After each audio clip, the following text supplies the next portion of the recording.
इस वीडियो में बात करने वाले हैं गाइडेड ट्रांसमिशन मीडिया और अनगाइडेड ट्रांसमिशन मीडिया की, मतलब वायर्ड और वायरलेस मीडिया की। ठीक है, तो गाइडेड होता है वायर्ड, ठीक है, जिनको एक पाथ मिला होता है फिजिकल कि कैसे उन्हें सेंडर से रिसीवर तक पहुंचना है। Guided transmission media. It is wired transmission media where signal are guided along a physical path from sender to receiver. ठीक है, इसके टाइप्स होते हैं twisted pair cable, consist of pair of insulated copper wire twisted together.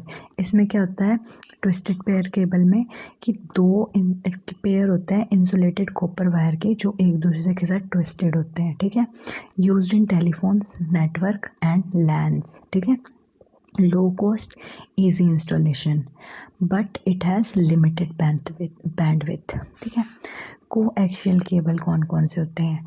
Central conductor with insulating layer और other shield. ठीक है, एक central conductor होता है जिसके साइड में बाकी लेयर होती हैं, ठीक है, जो उसको कवर करती हैं, शील्डिंग देती है, उसको शील्ड करती हैं। Used in cable TV broadband. ठीक है, जो टीवी के सिग्नल वाली तार होते हैं ना, जिसमें अंदर से लोहे की सी भी निकली होती है, वो वाली। ठीक है, हायर बैंडविथ, इसके कंपैरिजन में इसकी बैंडविथ हायर होती है और ये लेस फ्लेक्सिबल होती है लेकिन एक्सपेंसिव होती है। ठीक है, फाइबर ऑप्टिक केबल्स, ये क्या होती हैं? Transmit data as light pulses through glass और प्लास्टिक फाइबर। ये या तो ग्लास का यूज़ करेंगी या प्लास्टिक फाइबर का यूज़ करेंगी डाटा को ट्रांसमिट करने के लिए in the form of light pulses. ठीक है, ये लाइट पल्सेस के फॉर्म में डाटा ट्रांसमिट करती हैं।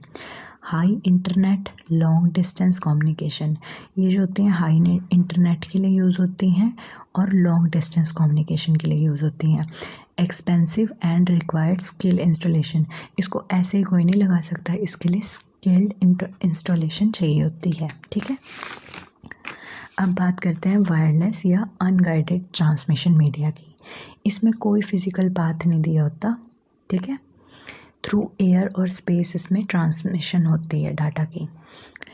वायरलेस और unguided transmission media where signal travel through air और स्पेस विदाउट फिजिकल केबल्स। ठीक है, radio waves, long range and low frequency signal used in wifi, AM और FM रेडियो, मोबाइल नेटवर्क्स। ठीक है, radio waves. Microwave, high frequency signal need line of sight, used in satellite communication, long distance telephony. मतलब line of site, बस पता होना चाहिए कि ऐसे जानी है, ठीक है, but no physical path. Infrared, short distance and need line of sight, used in remote controls, short distance data transfer, जो हम टीवी का रिमोट कंट्रोल यूज़ करते हैं उसका। ठीक है, अब सैटेलाइट कम्युनिकेशन, ये तो पूरी स्पेस में हो रही है। ठीक है, uses orbiting satellites to relay signals, ये क्या करता है? सैटेलाइट्स जो ऑर्बिट करती है ना, उनको यूज़ करता है सिग्नल को रिले करने के लिए, जैसे कि GPS लोकेशंस, जैसे हम नेविगेशन वो नेविगेटर में यूज़ करते हैं ना, मैप्स में, तो ऊपर से हमें पूरा वो सैटेलाइट व्यू ही तो देता है। और ग्लोबल कम्युनिकेशन, कहीं से भी, यहाँ पे बैठे हो ऑस्ट्रेलिया में, अपनी बहन से बात कर लो, भाई से बात कर लो, या किसी से भी। ये तो थैंक यू स्टूडेंट। अब नेक्स्ट वीडियो में हम स्विचिंग और मल्टीप्लेक्सिंग के बारे में पढ़ेंगे।